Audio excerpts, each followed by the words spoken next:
It's preparing to live stream, setting it up. Facebook does the same thing. There's always a delay. Okay, so hi, welcome to Talking with the Dogs live on YouTube.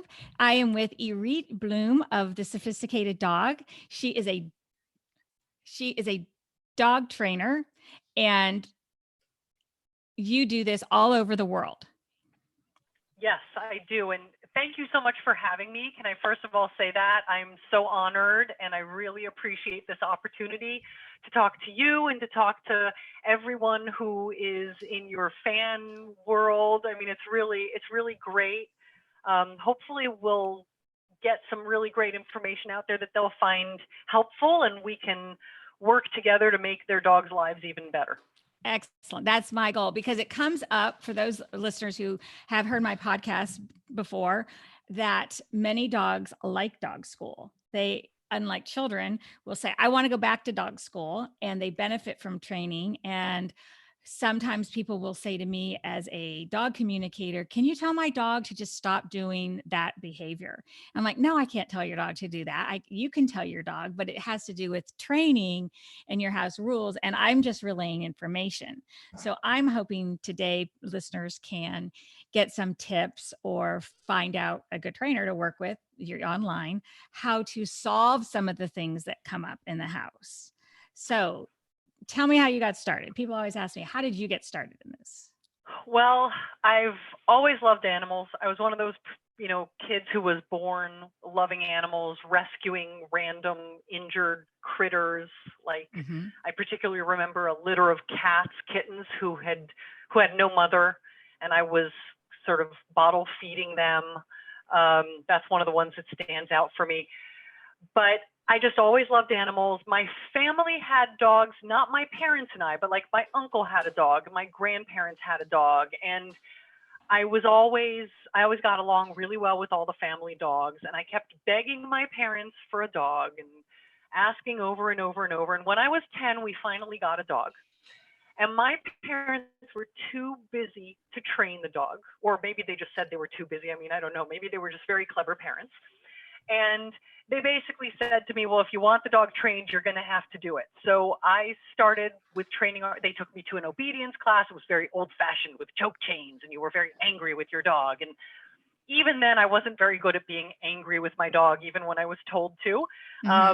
I was as gentle as I could possibly be. And I don't think my dogs ever thought of me as particularly threatening or frightening.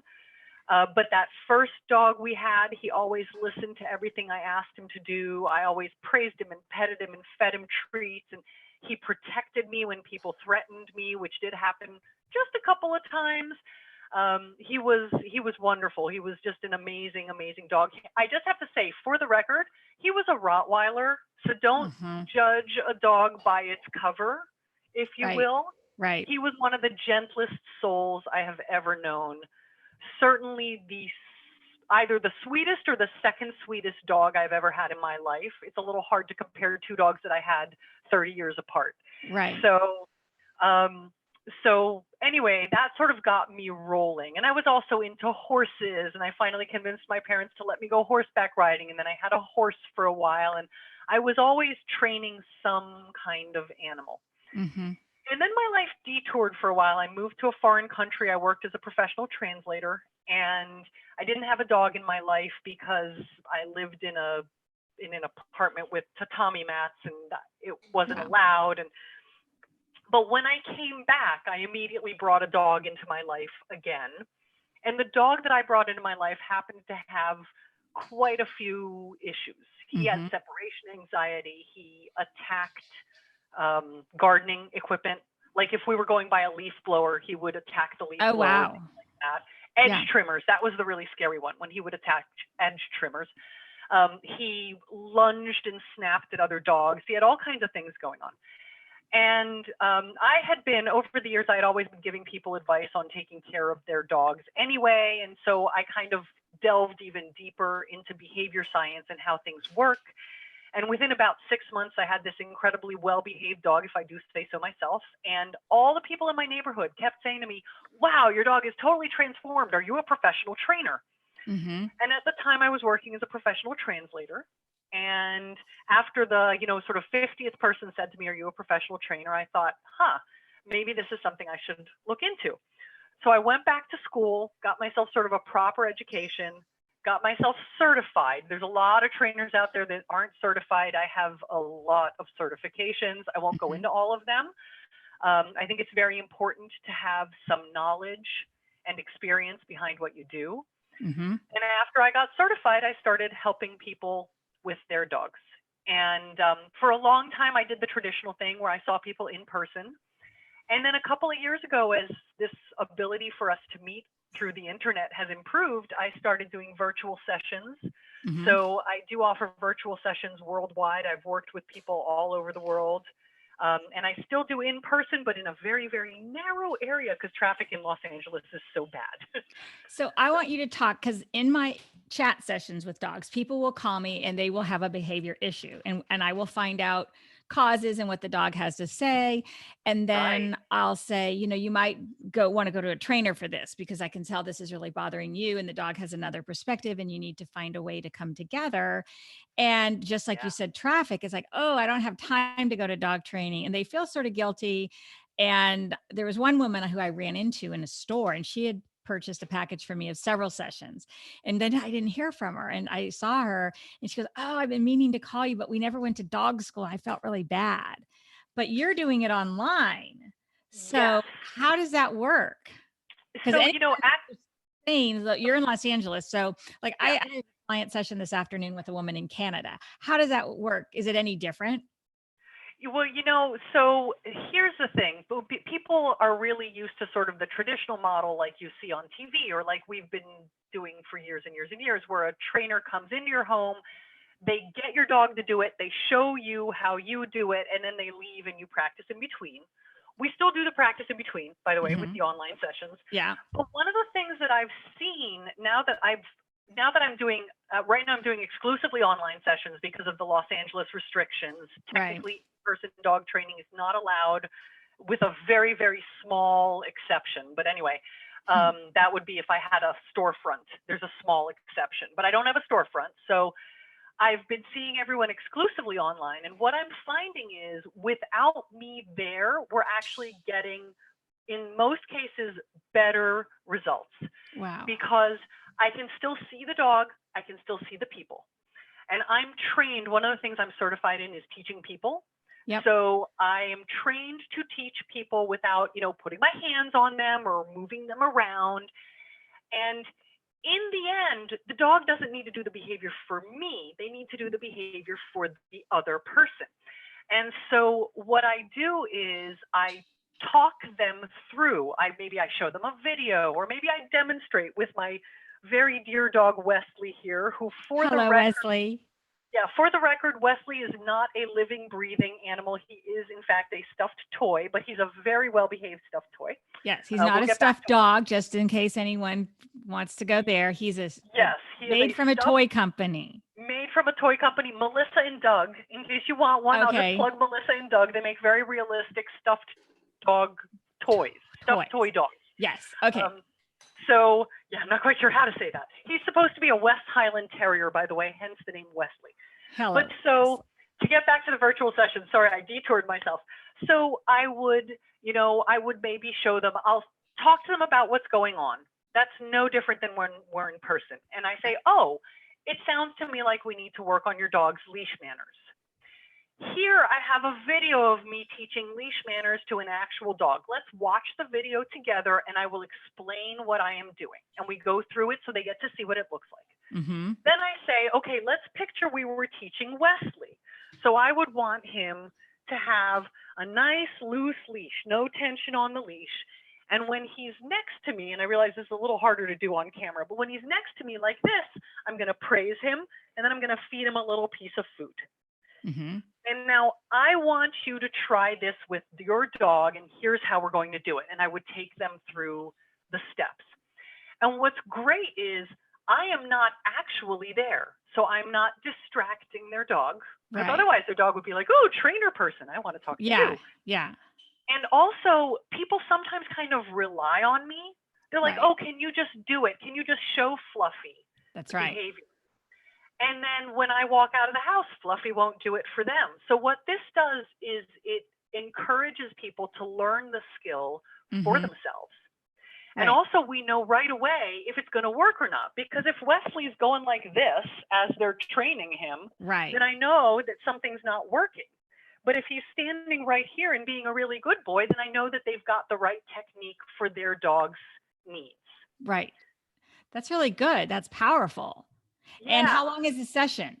Because that's another So thing. Like, oh, I don't have time. How long is the session? right.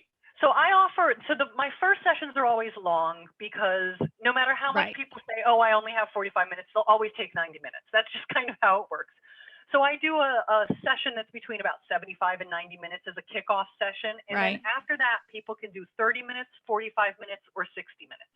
Okay. And So go on. oh, sorry. And then the only difference becomes how much we can cover. We can obviously cover more in 60 minutes than 30 minutes, but your dog may also be tired after 30 minutes. That's right. So you may find 30 minutes is more effective. So I had a call from a dog trainer. The first time a dog trainer ever called me, he says, I'm at my wit's end. I don't understand. The dog behaves perfectly in class, but the client calls me up and says, it's not working at home. What's the problem? So she says she's doing everything right. I'm like, okay. And I was sort of like, wow, he's calling me. So we had a session, the three of us. He hired me. Yeah. We had a session and the dog said, well, I'm confused because we don't do it all the time. And she said, oh yeah, I could practice more. So that has since then, I've been aware of it. When people have issues, I'll say, well, are you like, there was a dog that was running out the front door. And she said, can you make him stop running out the front door? I said, no, I can't make a dog do anything. I can find out why he's running out the front door. So I said, what's the deal? Why are you running out the front door? And he said, well, sometimes it's okay. So I said to the person, I said, well, he says sometimes it's okay when you're going out, you're like, come on, let's go. And then other times it's like, no, no, no. I said, he doesn't know. And dogs want us, the people, to be consistent. So Yes. that was the same with this trainer and the woman. And the trainer, and I remember when I was doing dog training my dog, I've never taught dog training, but when I was doing dog training classes for my dogs, we had to practice at least 10 minutes a day, up to 15. Do you still recommend that people practice every day? I do. I usually tell people anywhere from about 5 to 15 minutes for kind of the average person. I have some people out there that are just obsessed with training their dogs. Right. Which is great. Their dogs love it. As you pointed out, dogs love to go to school. Please remind me, I'd like to get back to why that is. Okay. But so I'll get back to that. But so for most people, I say if you can do 5 minutes in the morning, 5 minutes at night, or 5 minutes in the middle of the day, you will make so much more progress than if you say, oh, I have to spend 30 minutes or an hour and you don't do it at all. Yeah. The other thing is often, especially with a dog who is new to training, they really can't handle half an hour of intense work. They just get tired and they're not learning as well at the end because they're just tired, which is fine. They don't have the ability to concentrate for quite that long. And so we're better off doing little short bursts. But yeah, I do ask if people can practice at least a couple times a day, at least every other day. Yeah. And you'll start to see progress. If you're only practicing once a week, it's the same as everything else. If you only work out once a week, your muscles are not going to get strong as quickly. That's right. So, and I will get to why they like dog school, but the practicing. So this came up in a session is like a family, whether it's just a dog and one person, I consider a dog family. So, right. Okay. So say it's a family of 4 people and mom is taking the dog or dad, one of the adults and one of the kids, or just one of the adults is going to dog school. Then in my consults, the dog is saying, well, not everybody does it. Meaning I only need to sit for mom, but dad never asks me to sit, or the kids, they don't care. So tell me how you work with people when there's more than one person living with a dog. Right. This is such a great question. So I give people a set of guidelines. I call them guidelines for having a happy dog. Okay. And they include things like reinforce behavior you like, which is the most important thing we can do. The word punishment does not appear in my guidelines. by the way. Yeah. The word management does manage behavior that you can't, ignore, but Right. reinforce the behavior that you like. And one of those guidelines is make sure that everyone in the household agrees on rules. Right. House rules. I call them house rules. Yes. And I like that. House rules is great. And this is one of those things where sometimes we joke about this, that, dog trainers actually need to be marriage counselors because not everyone does agree. And what I find is we kind of want to find the lowest common denominator. What will everyone commit to doing? Right. And that's the most we can ask of the dog. Because like you just said, if dad says you must sit before I put on the leash and you must sit before you walk out the door, but mom says, I don't care if you wriggle around and give me a little game of chase before I put on the leash, then he's never going to learn. The dog is never going to learn Right. to sit because it's an inconsistent rule. So this is just like the sort of, the kid who says, oh, dad said no, so I'm going to ask mom, or mom said no, so I'm going to ask dad. I use that analogy with people a lot. Like, you all need to agree. Now, if you have a child who's under the age of 6, we can give them a pass. Right. Maybe A little even if one. they're under the age of like 8 or 9, like there's a point, your child. But there are certain things that even your children should follow this rule, and all the adults should follow the rule. And if the rule is no getting on the couch, the dog never gets on the couch no matter who's home. Right. And if the rule is the couch is allowed, then the couch is always allowed. And so what I encourage people to do, and I will sit and help them work through this, is let's all have an open discussion. Because a lot of times they won't do that unless someone facilitates it for them. Because mom doesn't want to say she secretly hates having to vacuum the couch. Right. And dad doesn't want to say he secretly hates, dog fur in the bed or whatever it happens to be. And so I will say to them, okay, how do you all feel about, let's say, the bed? That's a big one. Definitely. Let's say, how do you feel about the dog being in the bed? And remember, even if I'm in a virtual session, I can see everyone's faces.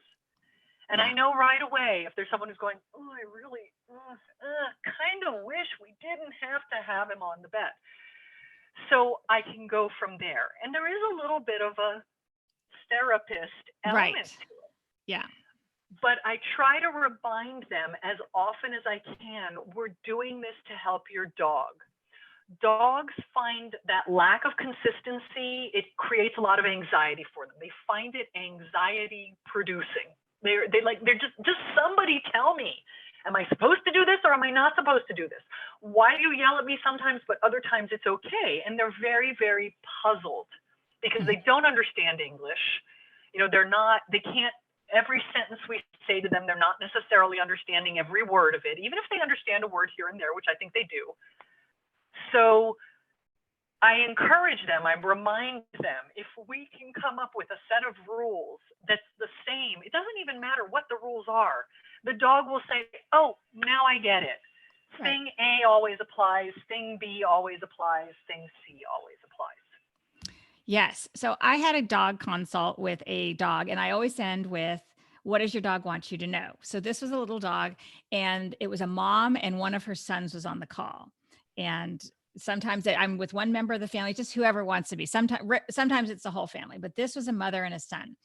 And I said, okay, let's find out what your dog wants you to know. So I said, oh, she's really confused why she can only go on the bed sometimes. She misses being on the bed. She wants you to let her back on the bed more often. And the little boy goes, what? And the mom goes, oh, I'm busted, because when dad travels, the dog gets to go in the bed with mom. But when dad's home, the dog is not allowed. And the dog was very confused and really wanted back on the bed. And so I just think it shows that we can't trick the dogs about the consistency. They know, and they have their requests, and they will act funny when they don't understand, why can't I have something at the table when grandma's over, when you give me treats, scraps from the table. So thank you for sharing that. Now let's go back to why they like dog school, because it'll come up with, yeah, we've already been to dog school. I know what I need to do. I'll just start doing it more. And I'll be like, well, your dog's saying that he really wants to go back to another class. He likes it. So tell me about why it's important. Okay, so let me start with, for the class situation, I'm going to say a dog who particularly wants to go to a class. Mm-hmm. I can think of a few reasons that are likely reasons. One is he wants to see other dogs. Right. You know, this is a dog who doesn't get to go out and see a lot of other dogs, and maybe I'm going to switch the dog to a she. And maybe she's, you know, feeling lonely and she's not getting canine companionship. And when she went to dog school, she got to interact with other dogs and she really misses that. Yeah. And so I think that's something where a dog might really enjoy the class situation because they get this interaction with other dogs. Another thing they get at class is they get interaction with other people, because each of those dogs in class has a handler who is, you know, the one holding the leash and teaching that dog whatever the routine is for this particular class. So maybe they like meeting new people who are all dog people, who all love dogs, who are all interested in meeting another dog, who say, oh, look what a good girl Sadie is. You've taught her how to sit and she's doing such a nice job. Maybe they appreciate that energy and that love that they're getting from people who aren't their family, and that's something they miss. And then the other thing is the dog has probably learned while we were at dog school, my human practiced with me at least a few times a week. Right. And so maybe it's not so much about the other dogs or the other people, although it might be. Maybe it's about, I want to be playing training games more. And I do think of them as training games. Right. Yes. By the way, because when done properly, your dog should love training. This is why I'm a positive reinforcement trainer. I'm committed to using methods that make it fun for the people and fun for the dogs, because we do stuff that's fun. We don't do things that aren't fun when we do them. So I want it to be fun. So the dog says, wow, we were having so much fun. You were teaching me to sit. You were teaching me to down. Then you taught me how to spin. Maybe we jumped over something. Maybe we climbed through a tunnel. And now I sit at home and life is kind of boring. So that's one reason in particular for class that you might see. Now, the boring life part, that goes into any kind of training, whether they just want to be doing more training time with you or whether they want to be going to a class. Dogs are highly intelligent animals. Their intelligence is different than ours, which is one of the things I love about them. Actually, I love that I'm in contact with a different kind of mind. I'm sure you enjoy the same thing. It's really fantastic. It's just such an amazing experience. We're so lucky to have this foreign creature, this alien thing in the best possible sense, living in our home and sharing our lives. It's just fun.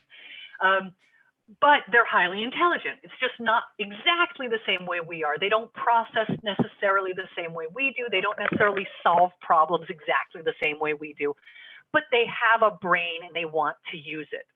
And while we have domesticated dogs, at their heart, they are still social animals, like the wolves that were their forebears, which go way beyond wolves. They were something, they've now split off into wolves. Whatever it was goes before wolves. So like the wolves that were their forebears, they were social. They worked together as a family. And they were also hunters, which means they had a lot of problems to solve. How do I get the food? Where do I get the food? When do I have the best opportunity to catch the thing that, you know, not to be gruesome, but the thing that's going to keep me alive because it's my food. And then we take them and we put them in a home. We give them their food for free. We never ask them to use their brain, and they're just bored. So people always ask me, how can I exercise my dog so that he gets into less trouble? You know, maybe I should run him 10 miles a day or whatever. And it's not about the running or playing fetch over and over and over and over the same way, or anything else that's very repetitive. It will increase your dog's physical fitness. No question about that. And physical fitness is important. But what it doesn't do is challenge their mind. Once they've learned how the game of fetch works, it's like, oh, this is the routine. I'm just going to go. It's kind of like how I picture working on an industrial production line. Like if all you're doing is screwing a screw in, you're not thinking very hard as you put that screw in the automobile or whatever it is. I don't think the fetch works their brain very hard. running doesn't work their brain very hard because they don't get to stop and sniff and look around at their own pace. No. That comes up a So, lot too with dogs who want to, they talk about the importance of being able to stop and sniff. oh yeah, and I'm a huge fan of, I call them choice walks. Mm-hmm. So in a choice walk, like say Wesley and I are, we're going on our walk, and I've gotten to here, and all of a sudden Wesley goes like this, and he starts sniffing. We're going to pretend this is a bush, okay? Yep. He starts sniffing this bush. I'm going to stop. I'm not in a rush to go anywhere. This is Wesley's walk. This is not my walk. So Wesley sniffs here, and he sniffs there, and maybe he lifts his leg, and he sniffs a little more, and then he's ready to move on. And when he's ready to move on, I move with him, because it's about him getting the walk. So he should get to sniff. And yeah, like if we're walking across Wilshire Boulevard, right, and he stops in the middle of the crosswalk, maybe then I'm not going to let him have that choice, because it's a dangerous choice in the middle of Wilshire Boulevard when the light could change. But basically everywhere else, all the rest of the time, as much as I possibly can, I say, oh, you want to speed up and look at that? Let's go look. You want to slow down and sniff this? Let's go sniff. That's a good way to exercise your dog's brain. A sniffy dog goes at his own pace. He decides if you turn right or left kind of walk. Right. And I mean, even like when I get to the end of the block, I say to the dog, do you want to go around the block? Do you want to cross the street? Do you want to go this way? I will do whatever. Do you want to turn around and go back where we just came from? That's all fine. I will do all of those things with you. And then the training time is also really great brain exercise, because suddenly I've got a new puzzle I'm teaching my dog. And the dog's puzzle is, how do I get the treat or the praise or the toy, whatever we're using. And typically for me, it's a treat or a toy. Praise comes along as a bonus. So all good points. I want to go back to the walk thing, because so I have talked to people about the choice, and I totally agree with you about the choice, because some of the dogs, most dogs need choice to some degree. But in walks, the people who are resistant to the whole training, and there's probably people who are even resistant to, no, we're just going for a walk, take care of business to the end of the block and back. And I've told people that's not enough time. Your dog is saying that he wants more time, or she wants to know how to walk on a leash. She never had to walk on a leash before. She wants you to help her. She is trying to figure it out. So even that, and then the destination walk, that I'm sure this has come up with you when people have been resistant about I don't have time to let them choose which way we're going to go. I think that sometimes you can have your destination walks, but balance it, and your dog will understand this is just a taking care of business walk, or today we're walking to the store, I'm going to pick something up and then we're heading home, versus our explore the world walk. Right. And I think that's such a great way to go about it, is to say, some walks are just a potty walk. I have 5 minutes to potty you. That's it. Like you have this much time to potty. Please just do it. So that's okay. Encourage that. Yeah. Yeah. But you want to intersperse that with walks where the dog gets a lot more options. And I often teach my clients. So first of all, I teach every client I have, unless they have one of the 1 in 1,000 dogs who naturally walks on leash. They do exist, but they're very rare. I wind up teaching them how to walk their dog on leash, because this is not logical. Right. If you think about it, even as a human, if someone tied a rope around you, the first thing you would do is you would try to get away. So why do we say we're going to tie a rope to the dog and then be surprised when the dog does this? Exactly. There's also something called, I'll give you the fancy Greek name because it's just fun. There's something called sigmotaxis, which in English is opposition reflex. Okay. So if you think about it, even as a human being, if I grab your wrist, what do? Without thinking, you pull your wrist away from me. Right. So when I pull on the leash, the dog, without thinking, pulls away from me. Sorry, Wesley. That was a little, I would not do this to a real dog, for the record. Wesley is very tolerant, and he knows that I will always make it worth his while, even if it's a little stressful for a moment. But so the first thing is, I teach people how to show their dog the piece of string is not the magic. The magic is you stay right next to my hip. Right. And I'm not talking about teaching healing in a formal way. I'm basically teaching treats will arrive here next to me so that you want to stick close to me. And we start indoors where it's nice and easy, and we gradually work our way outside. But then the other thing I teach people is I teach them, I sort of think of this as a meta signal. I teach them two modes for walking. There's with me mode, which is the dog is expected to walk along with me. Okay. And there's go sniff mode, where I'm expected to walk with the dog. Okay. So in with me mode, I say, I need to get to the coffee shop. You stay with me. I'm going to feed you an occasional treat for walking so nicely beside me. We get our coffee, we walk back, that's it. In a normal walk, what I would do is maybe I would do with me when I'm crossing the street, and then go into go sniff when I'm back in an area where there's a lot of things to sniff. And then I go to with me when I need to walk quickly again, and then go sniff when I want to follow the dog a little. And I have people alternate. And what actually happens, first of all, the dogs get their sniffy time in. Right. And the other thing is the dogs become more and more interested in walking next to you, because you're not making it an either or. They're not stuck having to constantly walk next to you. They know that if they want to go and sniff something, you'll give them that opportunity. And so they're more willing to walk with you. And I find it works really well. How does the dog know when it can go? You're going to the coffee shop and the dog says, oh, there's a smell. I can tell that bush has a good smell. How does it know that it can go? And that's, so if I'm not going to let him go, I will have him in with me mode from the beginning.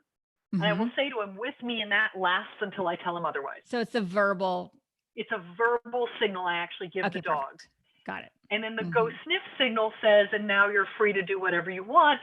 But the go sniff, here's how I divide it up so the dogs are interested in doing with me. During with me, you get a treat periodically for walking with me. During go sniff, you get no treats.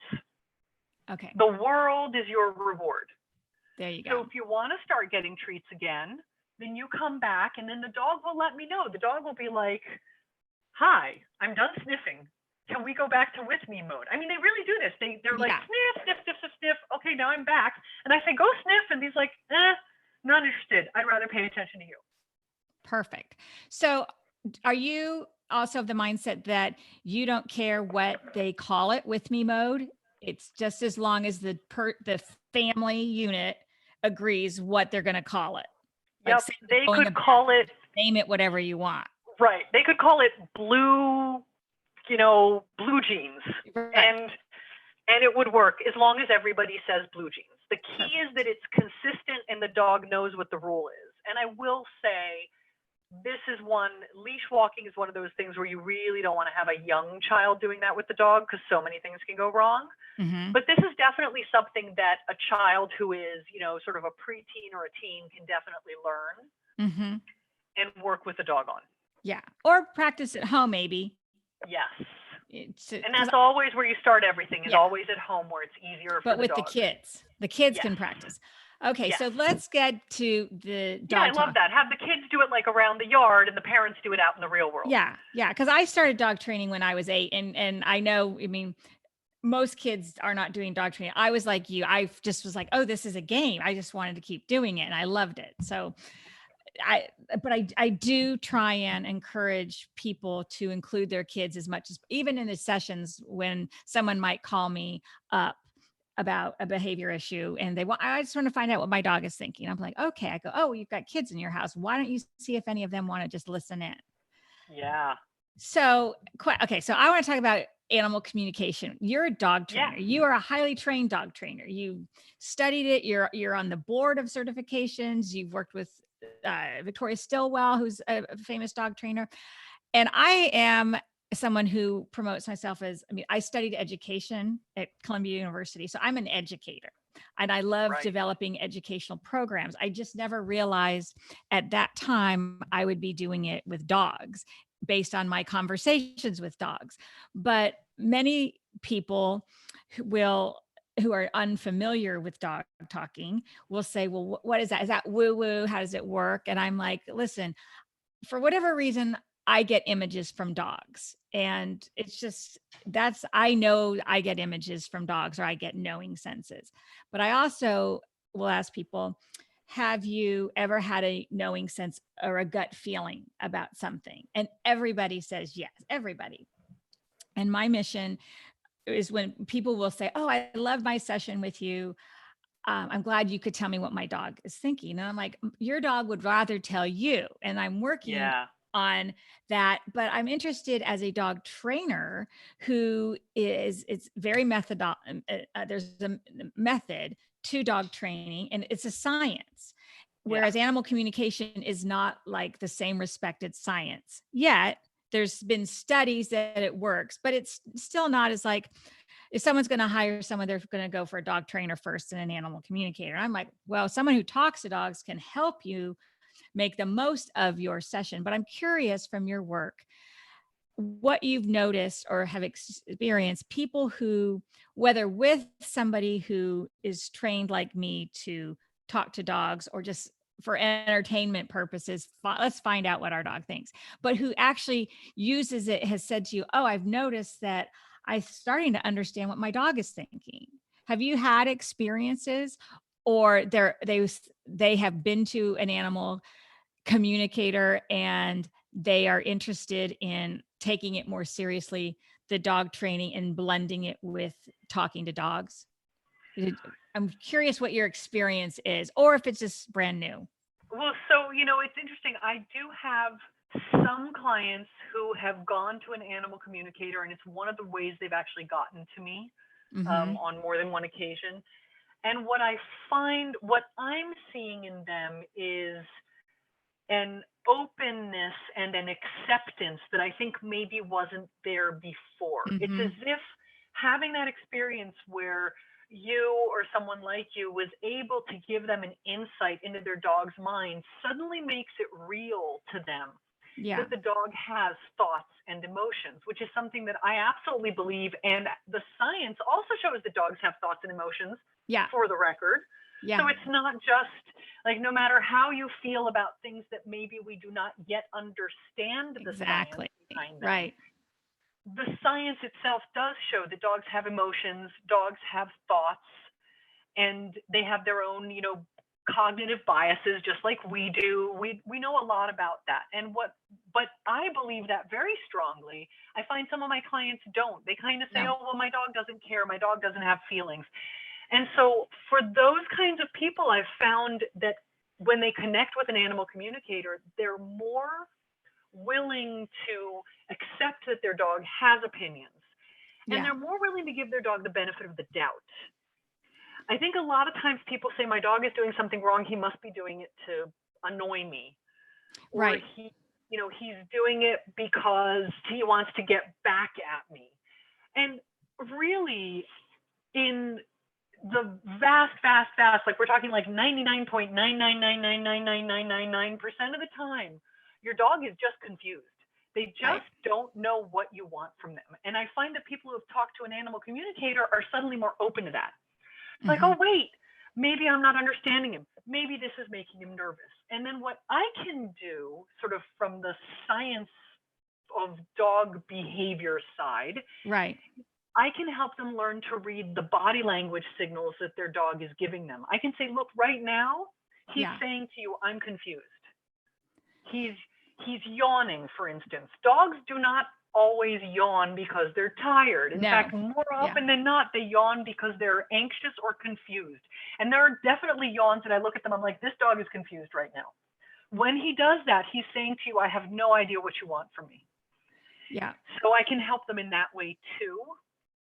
But that's sort of where I approach it, is I say, what's the body language that I can teach them to help them read their dog, even when the animal communicator isn't there to help them with it? Yeah. Yeah. With that. And that's huge, because it's a starting point to shift that mindset to basically respect the dog a little bit more. Yeah. So, do you find that the people who have worked with an animal communicator are somewhat noted that they achieve results faster? Have you ever noticed I that? think Because some are so. still skeptical even after they're like, "Well, she And got a guess." So I'm not saying that, trying to make you say yes. No, no. And what I'll say is it's a difficult question for me to answer because the vast majority of my clients, not right now I have a ton of puppies, which is great, but the Mm-hmm. vast majority of my clients come to me because their dog has a serious behavior issue. Okay.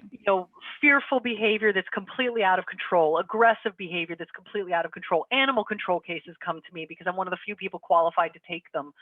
And so it's hard for me to say if they're getting faster progress, because it's Mm-hmm. hard for me to know what the progress would have Right. otherwise been. Yeah. What I will say is I feel like they get on board more quickly, and that Yeah. almost certainly speeds the progress. Yeah. Good. Okay. We are running out of time, but you know what? I'm really interested in the rehab part of dogs, the aggressive dogs that only certain people can handle, because you see on the feeds about dogs that it's like, oh, well, can somebody just take this? Somebody needs to take this dog. Maybe it could just go to a sanctuary. And Mm, it's like, well, yeah, maybe, but where is that? And it still comes down to who's going to work with it and what's the care going to be. And I think that one of my things is like, if people could train the dog sooner, those dogs wouldn't get to that position where they're so aggressive that you have to find a sanctuary or a highly trained person like you who might not be available at the time that that dog needs help. So right. I'm interested in, is there a common thing, experience that you see these dogs that need help with the rehab work that could prevent it from getting that far in a general term? And maybe we need to talk another time about those kinds of situations, because I know people are interested in them and they want to help, but it's like, well, what if we backtrack and talk about how we can prevent those dogs from getting there? So Right. what do you see that is, if there is anything common in those kinds of situations where dogs are just need dire, emergency intensive help to calm them Right. down? Right. So, and I will say this is definitely something we could do an entire Yeah. podcast on. I would love to do that at some Okay. point. So we'll do that another time. I'll give you a brief overview though. I would say that dogs that have serious behavior issues where it's literally life or death, it's life Yeah. or death for them or for someone in the household, Right. they tend to fall into three categories. They tend to Okay. fall into dogs who had an extremely poor childhood. Mm-hmm. So, for instance, at one point I had a puppy mill, a dam who had had multiple litters for a puppy mill, who was one of my clients. She was terrified of everyone and everything because she had been locked in a box her entire life. So, even putting aside any genetic factors that Right. may have affected her behavior, and Lord knows genetic factors can be involved. So, Definitely. Yeah. even putting that aside, there was an environmental upbringing issue where she just was never exposed to the world. So I see a lot of times it's socialization issues where the dog was not properly socialized. Mm-hmm. That's one category. There are dogs where there was some kind of very bad traumatic event. It could be abuse. I see a lot with dogs that are aggressive towards other dogs that there was an attack on the Right. dog when they were very young. I will Mhm. say, do not take a dog who is not emotionally fully grown to a dog park. It's just, Dog parks I, are not for everyone. it's like if your dog is 6 months old and something happens to him at the dog park, and unfortunately, because of what I do, I've seen so many of these cases, they may never recover. They may never be comfortable around other dogs again. Right. They may be able to tolerate another dog nearby, but they'll never want to play and they'll never be completely comfortable. So that's one category, is some kind of traumatic event happened. They got, I don't know, hit by a car by accident, one would Yeah. hope. They Yeah. were abused by someone and then taken away from that person, but the trauma is still there, or they were attacked by another dog. It could be any of those kinds of things. Mm-hmm. But there's also a subset of dogs who are just genetically pre-programmed to have difficulty navigating their way through life. Hmm. And those dogs tend to be highly impulsive. What I mean by impulsive is they act before thinking. And even when they know that their action is going to have the wrong consequence, something that Mm-hmm. they don't like, they will still do it anyway. Yeah. We have more and more research now showing that this is actually a problem in the brain, that it's not a matter of training. You can't teach the dog to stop and think. I mean, like maybe you can wiggle them a little bit, Right. but you can't magically teach the dog to stop and think well when they're this impulsive. Right. So there is some impulsivity. There are some dogs who are inclined to be compulsive one way or another.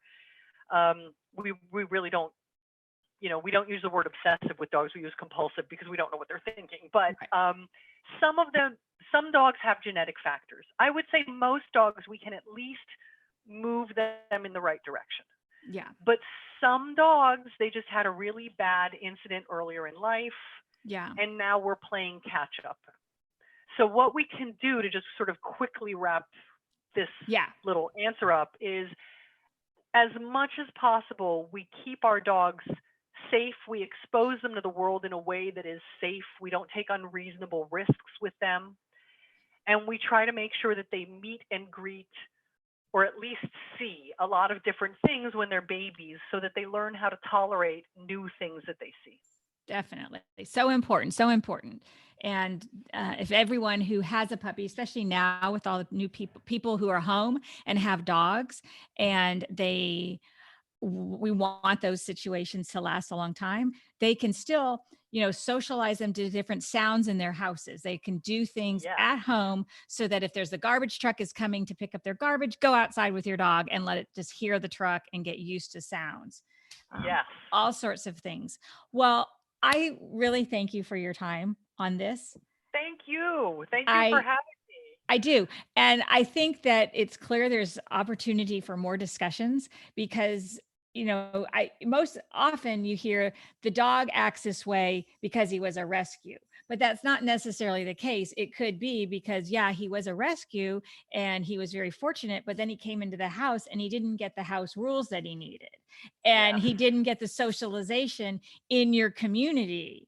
So he wasn't able to adapt. And there's a lot more to just putting it on one thing. And there might be things within our homes that we can do to make a difference and really help these dogs.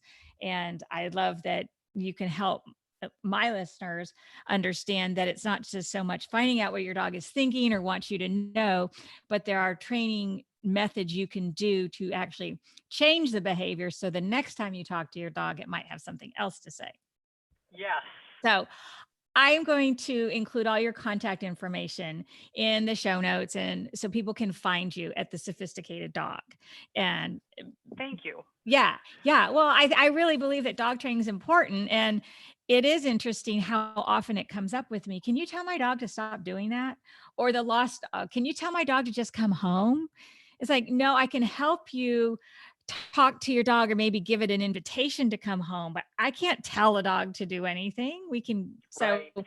anyway, I want people to have the resources like people like you who are highly trained to do it in a way that is really dog friendly and in the best interest of the dog and the family, whether it's a one person family or 5 people in the home, whatever it is, it's a dog family and we often need support. And so I appreciate your work. And I will have that available, Irit Bloom, at The Sophisticated Dog. You're based in LA, but you work online all over the world. Yes. And do you want to add anything else?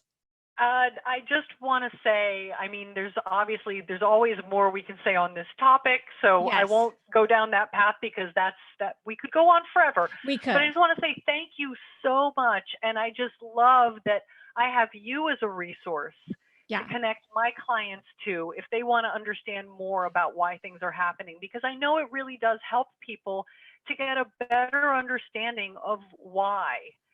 And I can offer them, I can tell them how to change the behavior. I can teach them how to teach their dog to do something different than the thing that they don't want.